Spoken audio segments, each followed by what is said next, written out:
Hello students, आप सभी लोगों का भदौरिया क्लासेस में बहुत बहुत स्वागत है। आज मैं आप लोगों के लिए एक नए वीडियो लेके आया हूँ जिसमें आपको कुछ मल्टीपल चॉइस क्वेश्चंस जो आ रहे हैं 10th क्लास में उस पर क्वेश्चंस कराऊंगा। तो मैं आप लोगों को कंप्लीट सॉल्यूशन दूंगा। एजुगार्ड का जो सैम्पल पेपर नया आया है वो उसके कंप्लीट सॉल्यूशंस मिलेंगे चैप्टर बाय टॉपिक और सॉल्यूशंस के साथ साथ मैं आप लोगों को उनके कंसेप्ट भी बताऊंगा कि कौन से क्वेश्चन में क्या कंसेप्ट यूज़ हो रहा है। तो प्लीज़ वीडियो को लास्ट तक देखें और इस वीडियो को उन बच्चों तक पहुंचाएं जो 10th क्लास में हैं। इसमें देखो ऑब्जेक्टिव टाइप क्वेश्चन जो नया पैटर्न आया है उस पर मैं क्वेश्चंस कराऊंगा। तो पहला क्वेश्चन है, देखो पहला क्वेश्चन बोल रहा है a beam of light are incident through a hole A and B. एक बीम ऑफ लाइट को ए होल और बी होल से इंसिडेंट किया जा रहा है। Emerge out of the box through C and D, और इमर्ज हो रही हैं वो सी और डी से। तो यहाँ पे मेरे को कुछ क्वेश्चन में मिस्टेक लग रही है। अगर यहाँ से डाली जाएंगी तो यहाँ से ये एरो की डायरेक्शन उल्टी होंगी, इधर की तरफ डायरेक्शन होनी चाहिए, इधर उल्टी निकलनी चाहिए यहाँ से। तो इमर्ज हो रही हैं तो निकलेगी, तो इंसिडेंट रे यहाँ से डाली जाएंगी तो यहाँ से निकलेंगी। एज सोल इन फिगर, जो फिगर में दिया हुआ है। विच of the following could be inside the box, तो वो बोल रहा है जब लाइट को यहाँ से डाला गया ए को, एक ए होल में डाला गया तो सी से निकली है और बी होल से डाला गया है तो डी से निकली है। तो वो पूछ रहा है यहाँ पे तो बॉक्स के अंदर ऐसी क्या चीज़ होगी जो उसने अपनी पाथ को चेंज कर लिया है।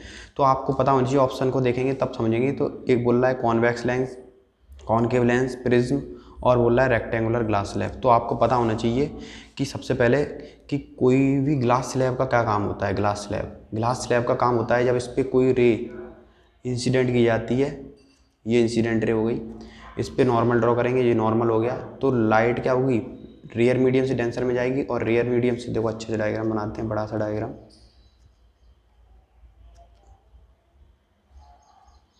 ये ग्लास स्लैब है। तो यहाँ से मैंने ये रे डाली तो इसे बोलेंगे इंसिडेंट रे। यहाँ से पॉइंट ऑफ इंसिडेंट का ड्रॉ करेंगे तो नॉर्मल और नॉर्मल।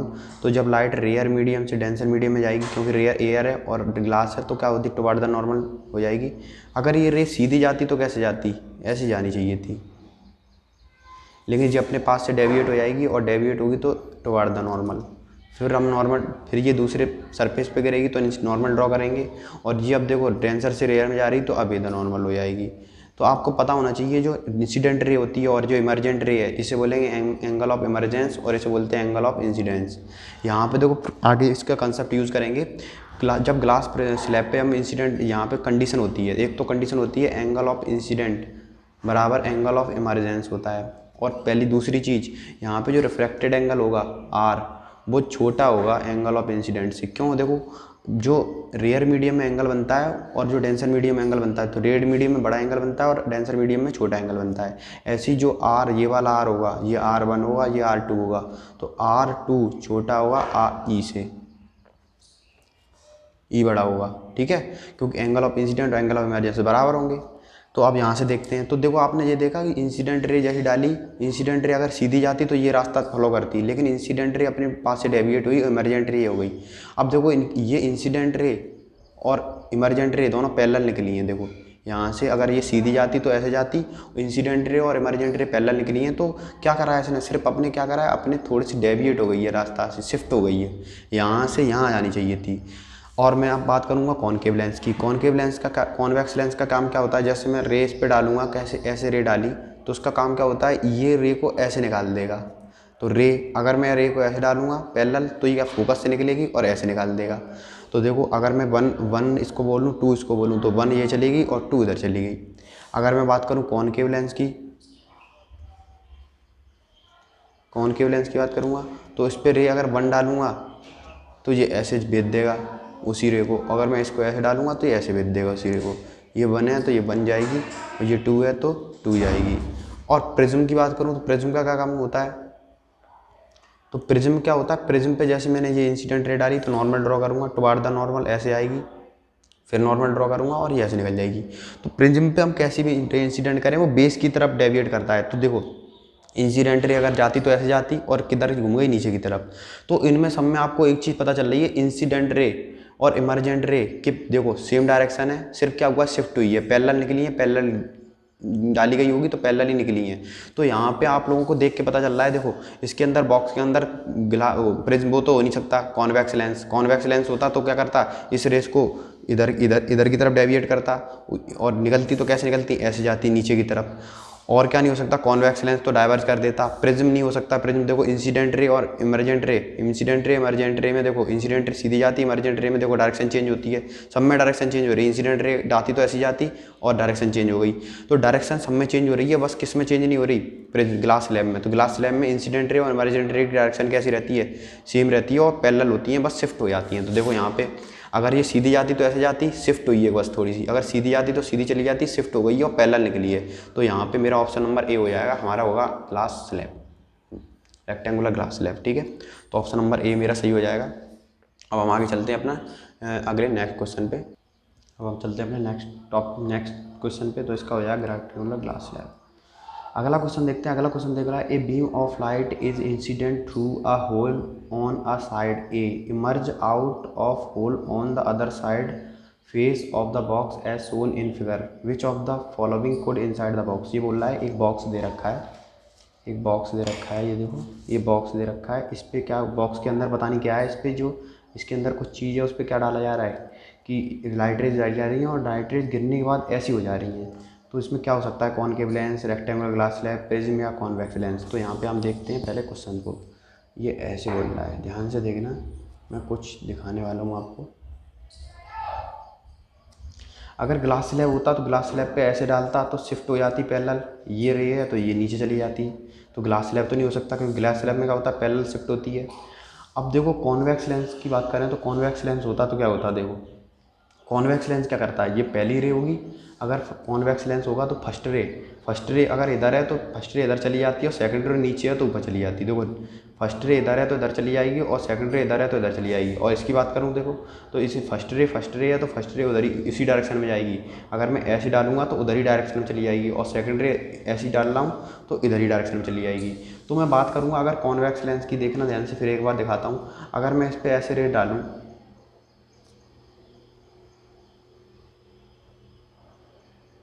1 2 3 4, ये क्या करेगा, 1 को इधर भेज देगा, 4 को इधर भेज देगा, 2 अगर ऑप्टिकल सेंटर से जा रही तो सीधी निकल जाएगी, और 3 थोड़ी सी उधर टिल्ट कर देगा ऐसे करके।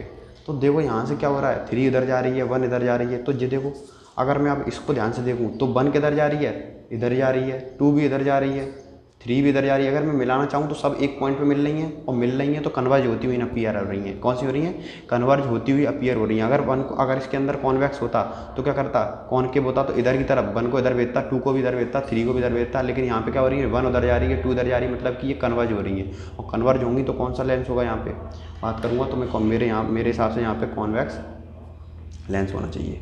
अगला क्वेश्चन देखते हैं। अगला क्वेश्चन क्या बोल रहा है, थर्ड क्वेश्चन है। थर्ड क्वेश्चन बोल रहा है हमारा, when an object is kept within the focus of concave mirror an enlarge image is formed behind the mirror, this image is. तो ये तो आपको मैंने बताया था, ये बहुत ही इंपॉर्टेंट केस होता है और इसको याद कर लीजिए। ये बहुत इंपॉर्टेंट केस होता है कि ये होता है, कौन सा मिरर बताया, कॉनकेव मिरर बोल रहा है। तो हम देखते हैं, कॉनकेव मिरर बना लेते हैं पहले, कॉनकेव मिरर। तो इसके 6 केस बनते हैं और 6 याद कर लेने चाहिए आपको, क्योंकि यहाँ से सीधे सीधे क्वेश्चन बोलते हैं। मैं आपको देखो अभी रिवाइज कराता हूँ। ये होता है फोकस, ये होता है सेंटर ऑफ कर्वेचर। ये बोल रहा है ऑब्जेक्ट को जब यहाँ रखा जाए फोकस और पोल के बीच में, तो जब ऑब्जेक्ट को फोकस और पोल के बीच में रखा जाएगा तो इंसिडेंट रे एक ऐसी डालेंगे, इंसिडेंट रे ऐसी डालेंगे तो ये देखो ऐसी जाएगी तो फोकस से निकल जाएगी, और दूसरी सेंटर ऑफ कर्वेचर से डालेंगे तो ये सीधी जैसे जाएगी वैसे वापस आएगी। ये रे कैसी होती है, डाइवर्जेंट रे होंगी, तो ये आगे चल के मिलने वाली नहीं है, तो पीछे ले जाकर मिलानी पड़ेंगी, और पीछे ले जाने की मिलानी पड़ेंगी। एक्चुअल में मीट कर रही है, अपीयर मीट हो रही है, एक्चुअल में नहीं मीट कर रही है, अपीयर मीट करानी पड़ रही हैं। और करानी पड़ती है तो इमेज कैसी बनती है, वर्चुअल इमेज बनती है। और वर्चुअल इमेज हमेशा मैंने याद रखो, अगर वर्चुअल इमेज बनेगी, वर्चुअल होगी तो इरेक्ट बनेगी, और रियल बनेगी तो इन्वर्टेड बनेगी। तो यहाँ पे वर्चुअल इमेज बनेगी, तो याद करो वो बोल रहा है बड़ी इमेज बनती है, कैसी बनती है, तो यहाँ पे वर्चुअल और इरेक्ट इमेज बनेगी। सीधा 2020 में क्वेश्चन आया हुआ है। अब आगे देखते हैं अगला question. A full length image of distant tall building can be definitely seen by using. ये बोल रहा है एक बड़ी डिस्टेंस, मतलब होता है बहुत डिस्टेंस, यहाँ पे मतलब निकल के आता है क्योंकि इन्फिनिटी, बहुत छोटे फोकल लेंथ होगी तो इन्फिनिटी में मान के चलते हैं यहाँ पे। तो बहुत दूर और एक बड़ी बिल्डिंग हो, उसको किससे आसानी से देखा जा सकता है, तो आप लोगों को पता होना चाहिए जो कॉन्वेक्स, एक तो प्लेन मिरर दे रहा है और एक कॉन्वेक्स और कॉनकेव और बोथ कॉनकेव और plane as well as plane. तो आपको पता होना चाहिए जो कॉन्वेक्स वो होता है मिरर, उसका ज़्यादा तो एक तो सरफेस एरिया ज़्यादा होता है। दूसरी चीज़ ये हमेशा कैसी इमेज बनाता है, कॉन्वेक्स मिरर। कॉन्वेक्स मिरर की बात करूँगा तो ये देख, एक तो हमेशा ऑलवेज कैसी इमेज बनाएगा, virtual and erect, virtual erect. और कैसी बनाता है, डिमिनिश्ड मतलब छोटी इमेज बनाता है। और छोटी इमेज बनाएगा तो कितनी भी बड़ी बिल्डिंग होगी उसको हम आसानी से देख सकेंगे। तो यहाँ पे कॉन्वेक्स मिरर हो जाएगा। अब आगे देखते हैं, ये एक्टिविटी को हम बाद में देखेंगे, हम आप क्वेश्चंस पे ध्यान देंगे अभी बस। तो क्वेश्चन को देखते हैं। आपको देखो क्वेश्चन देख रहा है, ए path of ray coming from air and passing through a rectangular glass slab is tracing by 4 students shown as A, B, C, D. Which of them is correct? ये बोल रहा है रेक्टेंगुलर ग्लास स्लैब है, जो 4 बच्चे experiment कर रहे हैं और 4 बच्चे एक्सपेरिमेंट कर रहे हैं, तो कौन से बच्चे ने सही से एक्सपेरिमेंट करके दिखाया है। तो आपको पता होना चाहिए कि रेक्टेंगुलर ग्लास स्लैब पे जब लाइट रे को डाला जाता है, तो देखो अभी डायग्राम बनाया था, ये इंसिडेंट रे है, ये देखो रिफ्लेक्टेड रे और ये इमर्जेंट रे। देखो जहाँ पे ये गई, फिर थोड़ा सा रिफ्रैक्शन हुआ, फिर देखो निकल के आई। इंसिडेंट रे और इमर्जेंट रे कैसी होती हैं, आपस में पैरेलल होती हैं, शिफ्ट हो जाती है बस। तो देखो ये देखो सीधी निकल गई, ऐसा कभी होगा क्या। ये बोल रहा है कि रेयर से, ये तो जब होता था जब दो मीडियम एक सेम हो या फिर नॉर्मल इंसिडेंट करें। तो ये तो सेम तो मीडियम है नहीं, ये ग्लास है, ये एयर है, तो सीधी कैसे जा सकती है। तो पहला ऑप्शन तो गलत हो गया। दूसरा ऑप्शन बोल रहा है, देखो यहाँ से सीधी डाली, अगर मैं इसको आगे करके ले आऊँ डैश करके, तो ये रे इमरजेंट रे और इंसिडेंट रे दोनों एक दूसरे में पैरेलल होंगी। तो मेरा ऑप्शन नंबर बी सही हो जाएगा। और सी ऑप्शन क्यों सही नहीं है, देखो यहाँ से तो सीधी आ गई, यहाँ रिफ्रैक्शन कर दिया है, तो रिफ्रैक्शन तो यहाँ भी होगा, क्योंकि यहाँ एयर से ग्लास में जा रही, फिर ग्लास से एयर में, तो यहाँ रिफ्रैक्शन कर रहे हैं, यहाँ रिफ्रैक्शन नहीं कर रहे हैं, इसका मतलब ये भी गलत है। और इस वाले में देखो यहाँ रिफ्रैक्शन कर दिया है लेकिन यहाँ रिफ्रैक्शन नहीं किया है, तो ऑप्शन नंबर बी सही हो जाएगा हमारा। अब हम चलते हैं अगला क्वेश्चन है, in order to determine the focal length of concave mirror by ये बोल रहा है कि हमें किसी कॉनकेव मिरर की फोकल लेंथ को डिटरमाइन करना है। फोकल लेंथ कैसे डिटरमाइन करते हैं ये लोग क्या करते हैं, एक्सपेरिमेंट करते हैं। एक्सपेरिमेंट में क्या करते हैं, कॉनकेव मिरर लेते हैं, उसकी फोकल लेंथ एफ होती है, उसका सेंटर ऑफ कर्वेचर सी होता है। इसी ऑब्जेक्ट को मान के चलो उन्होंने यहाँ रख दिया, यहाँ पे रख दिया। ऑब्जेक्ट की डिस्टेंस हमें पता होती है कि मान इन्होंने लिए 15 सेंटीमीटर। तो इमेज को बना लेंगे, इमेज रियल बनेगी और यहाँ भी बनेगी बीच में। जब ऑब्जेक्ट सेंटर ऑफ कर्वेचर से पीछे होता है तो इमेज बनती है सेंटर ऑफ कर्वेचर और फोकस के बीच में। तो यहाँ की इमेज बन जाएगी। इमेज की डिस्टेंस मान के चलो आई इनकी यू बी बराबर आई है 10 सेंटीमीटर। तो ये क्या करेंगे, बी पता है यू पता है तो एफ निकाल लेंगे। तो ऐसा ही कुछ बोल रहा है वो बोल रहा है कि in order to determine the focal length of concave mirror by obtaining the image of distant object. Distant object कहीं भी बोले इन्फिनिटी पे ले लो, ऑब्जेक्ट बहुत दूर रखा है कि जो रे आ रही है वो कहाँ से आ रही है, इन्फिनिटी से। और इन्फिनिटी से रे आती है वो कैसी आती हैं, पैरेलल आती हैं। इस ऑब्जेक्ट ऑन द स्क्रीन, तो बोल रहा है कि in order to determine the focal length of a concave mirror by obtaining the image of distant object on screen. Screen पे इमेज बनेगी तो रियल की बनेगी कि वर्चुअल बनेगी, तो रियल इमेज हमेशा स्क्रीन पे बनाई जा सकती हैं। अगर स्क्रीन पे बनेगी, real image can form on the screen बोल रहा है। अगर और virtual image can not form on the screen. जो वर्चुअल इमेज होती हैं वो स्क्रीन पे फॉर्म नहीं होती, तो यहाँ पे इमेज कहाँ फॉर्म हो रही है, स्क्रीन पे, तो कैसी होगी, रियल होगी। अब वो बोल रहा है कि हमें स्क्रीन कैसी रखनी चाहिए, परपेंडिकुलर। ये देखो ये रिफ्रैक्टिंग सरफेस, तो इसके परपेंडिकुलर मतलब ऐसी रखनी चाहिए। दूसरा बोल रहा है पैरेलल, पहला बोल रहा है पैरेलल रखनी चाहिए, मतलब ऐसी रखनी चाहिए, कहीं भी यहाँ बनानी है इमेज। तीसरा बोल रहा है कि 60 डिग्री, मतलब कि जो प्रिंसिपल एक्सिस है उससे 60 डिग्री बना के रखनी चाहिए। और any direction with respect to plane of the concave. Mirror, वो बोल रहा है कोई सी डायरेक्शन में रख दें। तो आपको पता होना चाहिए जो इमेज बनेगी वो इमेज, जैसे ऑब्जेक्ट यहाँ रखा है तो इमेज भी तो इधर ही कहीं बनेगी, फोकस सेंटर कर चाहिए, तो इमेज तो सीधी बनेगी और मतलब उल्टी बनेगी, लेकिन बनेगी तो इसी प्लेन में बनेगी। तो हमें पैरेलल रखना पड़ेगा, इसका जो रिफ्रैक्टिंग सरफेस है उसके पैरेलल रखनी पड़ेगी स्क्रीन, पैरेलल रखोगे तभी तो बनेगी। ऐसे रख दोगे तो इमेज नहीं बनेगी पूरी, आधी इमेज बन सकती है आधी नहीं बनेगी। तो पूरी कैसे रखना पड़ेगा, पैरेलल रखना पड़ेगा, तभी तो स्क्रीन से जो कॉनकेव मिरर होगा उससे स्क्रीन से क्या बनाएगा, वो इमेज बनाएगा। तो आपका ऑप्शन नंबर ए सही हो जाएगा यहाँ से। अब ऑप्शन नंबर इसका क्वेश्चन देखते हैं अगला। A student carry out an experiment tracing the path of ray of light through a rectangular glass slab. एक स्टूडेंट क्या कर रहा है, एक एक्सपेरिमेंट कर रहा है, वो लाइट को रेक्टेंगुलर ग्लास स्लैब पे डाल रहा है for 2 different angles value of incident, अलग अलग एंगल पे डाल रहा है। आई एक बार डाला है 30 डिग्री से और एक बार डाल रहा है 45 डिग्री से। In the 2 cases student is likely to observe the set of value of angle of refraction and angle of emergence. तो बोल रहा है कि उसने एक्सपेरिमेंट किया अलग अलग के लिए और डाटा इकट्ठा किया है, तो वो बोल रहा है इनमें से कौन सा एंगल ऑफ रिफ्रैक्शन और एंगल ऑफ इमरजेंस कौन सा सही होगा। तो मैं आपको बताते चलता हूँ। देखो आपको मैंने बताया था यहाँ पे, मैंने कहा था यहाँ पे जब रेक्टेंगुलर ग्लास स्लैब पे लाइट रे डालते हैं तो angle of incident angle of emergency के बराबर होता है, और एंगल ऑफ इंसिडेंट बड़ा होता है, एंगल ऑफ रिफ्रैक्शन छोटा होता है, क्योंकि लाइट एयर से डेंसर में जा रही है। एयर से डेंसर में जाएगी तो ये वाला एंगल छोटा होगा, ये वाला बड़ा होगा। दूसरी चीज़ ये वाला भी छोटा होगा और ये वाली भी बड़ा होगा। तो हम यहाँ पे देखते हैं, तो पहली चीज़ तो हम ये चेक करेंगे एंगल ऑफ इंसिडेंट और एंगल ऑफ इमरजेंस किस किस में बराबर है। तो पहला एक्सपेरिमेंट इधर दिया है, दूसरा एक्सपेरिमेंट 45 पे डाल रहा है, वो इधर दिया है। तो पहले वाले में 30 से डाला है तो इमरजेंस एंगल ऑफ इमरजेंस कितना हो जाएगा, 30 हो जाएगा। तो 30 चेक कर लो, देखो एक इसमें आ रहा है 30, एक इसमें आ रहा है। तो ये वाले ऑप्शन तो वैसे ही एलिमिनेशन मेथड भी आना चाहिए, तो ये ऑप्शन नहीं हो सकता और ये ऑप्शन नहीं हो सकता, क्योंकि angle of emergence angle of incidence ही बराबर होता है। और यहाँ भी देखो 45 दे रखे हैं दोनों। अब हम चेक करेंगे यहाँ पे, क्या चेक करेंगे कि कौन से वाले एंगल के लिए आर छोटा है और आई बड़ा है। तो देखो यहाँ पे बोल रहा है आई आर बराबर कर दिए, तो ये भी ऑप्शन नहीं हो सकता। तो मेरा ऑप्शन कौन सा वाला सही हो जाएगा, ये वाला ऑप्शन सही हो जाएगा। देखो आर छोटा है, एंगल ऑफ इंसिडेंट 30 होगा, एंगल ऑफ इंसिडेंट देखो बड़ा होता है और एंगल ऑफ इंसिडेंट बड़ा होता है, एंगल ऑफ रिफ्रैक्शन छोटा होता है जी। अगर ये 30 डिग्री है तो ये 20 दे रखा है और एक दूसरा वाला दे रखा है 30, तो 30 तो नहीं हो सकता, तो 20 हो जाएगा और एंगल ऑफ इमरजेंस 30 हो जाएगा। और इसके अगर 45 से डालेंगे तो आर हो जाएगा 28 और ई 45 हो जाएगा। तो ऑप्शन नंबर सी सही हो जाएगा। अगले ऑप्शन पे चलते हैं। अगला क्वेश्चन और इम्पोर्टेंट है। अगला क्वेश्चन पढ़ते हैं यहाँ पे। अगला क्वेश्चन बोल रहा है कि if you focus a distant object समझ रहे हो कि बहुत डिस्टेंट मतलब दूर रखा है, ऑफ शेप इसकी शेप का है, using A concave mirror the image of must be obtained in the shape. कौन सी शेप की इमेज ऑब्टेंड होगी। तो सबसे पहले मैं बताता हूँ आपको इमेज की कुछ रूल्स। आपको बताऊँ प्लेन मिरर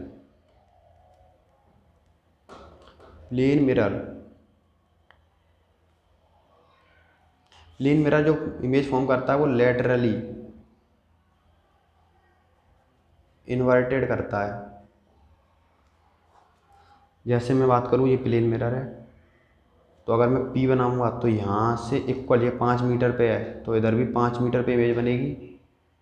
और P कैसी बनेगी, उल्टी बनेगी। अगर मैं राइट हैंड अपना दिखाऊंगा उसमें तो लेफ्ट दिखेगा, लेफ्ट होगा तो राइट बनेगा। तो इसे बोलते हैं लेटरली इन्वर्टेड। एक होता है इन्वर्टेड, मतलब अगर P बनाऊँ तो ऐसी P बन जाए, पी उल्टी बना दे पी ऐसे करके। एक होता है लेटरली इन्वर्टेड, एक होता है इन्वर्टेड। तो यहाँ पे लेटरली इन्वर्टेड इमेज बनती है। लेकिन मैं बात करूँ कॉनकेव मिरर और कॉन्वेक्स मिरर,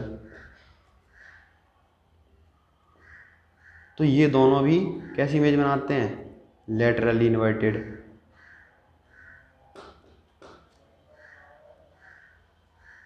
लेकिन मैं कॉनकेव मिरर की बात करूंगा तो कॉनकेव मिरर इन्वर्टेड इमेज भी बनाता है साथ साथ। लेटरली इन्वर्टेड तो बनाएगा ही बनाएगा, साथ में इन्वर्टेड इमेज भी बनाता है। लेकिन कॉन्वेक्स हमेशा कैसी इमेज बनाएगा, वर्चुअल बनती है इसलिए कैसी बनाता है, इरेक्ट इमेज बनाता है और लेटरली इन्वर्टेड। जैसे मैं बात करूंगा तो यहाँ पे क्या बनेगी, उल्टी तो होगी। जैसे मैं अगर ऐसी इमेज, ऐसा ऑब्जेक्ट है तो ऐसी इमेज तो बनेगी ही बनेगी, लेकिन साथ में उसका क्या होगा, लेटरल इन्वर्टेड भी हो जाएगी। तो जैसे समझते हैं, मैंने कहा कि यहाँ एक बॉक्स रख दो P। अगर मैं यहाँ पे P इस पे बनाया, ऐसे क्रॉस बनना है और ऐसे P बनना है। अगर मैं यहाँ पे प्लेन मिरर लेता तो बॉक्स ऐसा बन जाता, क्रॉस ऐसे ही रहता और P ये वाला इधर आ जाता और P इस तरफ हो जाता। बताओ कोई डाउट।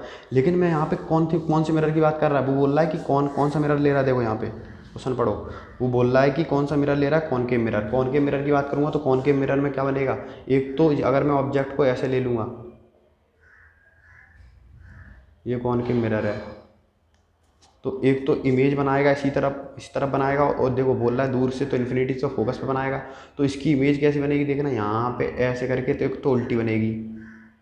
और अगर ये लेटरली इन्वर्टेड का मतलब ये पी इधर बनना है, तो बच्चे क्या करेंगे, ज़्यादातर ऐसे बना देंगे, ऐसे नहीं बनेगा। बच्चे क्या करेंगे, उसको उल्टा कर देंगे, और उल्टा करके ऐसे बना देंगे। नहीं, ये ऑब्जेक्ट ऐसे करेगा और ऐसे करके ऐसी इमेज बनाएगा। तो आपको ऑप्शन नंबर सी सही हो जाएगा। अब ऑप्शन दिए गए थे, देखो ये वाला ऑब्जेक्ट होगा कि ये वाला ऑप्शन होगा कि ये वाला ऑप्शन होगा, तो ये बहुत से बच्चे करेंगे, ये नहीं। ऑप्शन नंबर उल्टा नहीं, उल्टा तो करेंगे ही करेंगे, उल्टे के साथ साथ लेटरली इन्वर्टेड भी करेंगे, तो ऑप्शन नंबर सी सही हो जाएगा।